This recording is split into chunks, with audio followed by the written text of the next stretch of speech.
Dirty Drifter is back. Here we take a second look at the Dirty Drifter.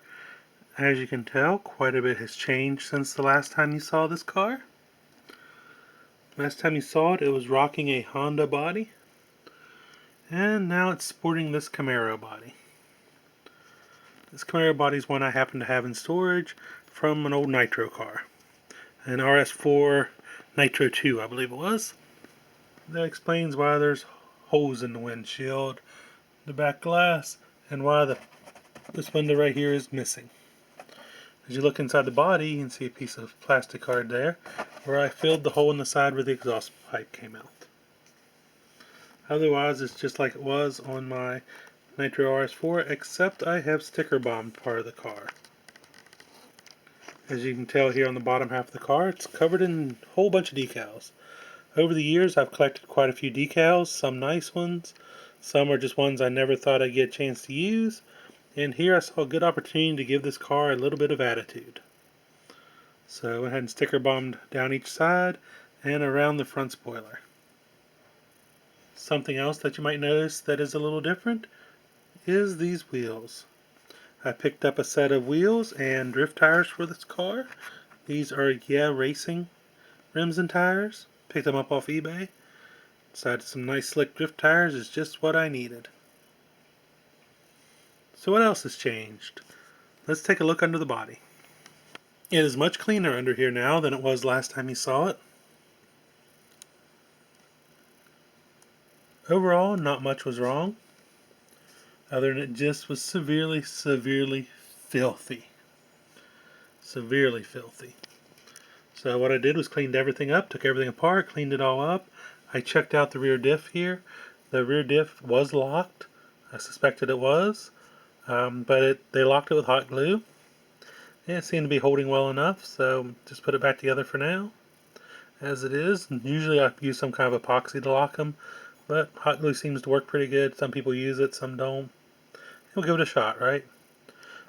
In the front, the diff was nice. Really pretty nice. It was rather dry, but everything was complete and not wore too bad, so just cleaned, reassembled.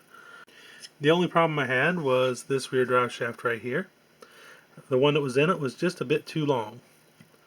So I had some extras and spares that came with this car. I'm not sure if it's for this car or not, but I found a shorter one that fit this side. The one that was in it would not let the suspension compress. It would bind. The shocks themselves are the same shocks. I ended up not changing them. But one thing I did change was the springs. The springs are on them now are HPI springs. Just their stock RTR black springs that come on their Nitro cars. Other than that, the only big change is the plate down the top. Used to be purple. Now it is a textured black.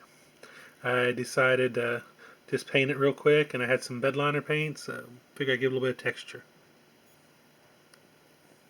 The chassis, originally I was planning on painting it black, but when I cleaned it up, I found it had this real pretty swirl pattern in it. I mean, look at that.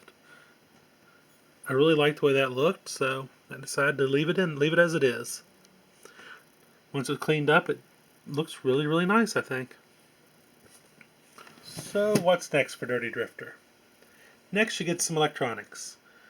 I know in the last video I'd said I was going to use an AE5 speed controller, but looks like I'm going to have to nix that idea because, like a fool, I'd forgotten that the AE5 drag brake cannot be set below 50%. I have heard arguments for using drag brake in drifters, but I don't know if I'll go that route or not. So I guess we'll just have to wait and see. But if not, I have other speed controllers I can throw in it, no big deal.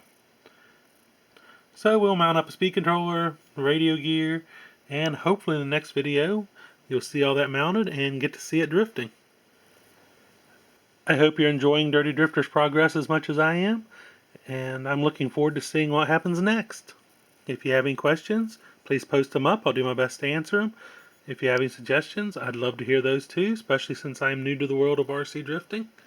Don't forget to subscribe so you can keep up with Project Dirty Drifter and so you don't miss any of our videos. Thank you for watching and happy RCing!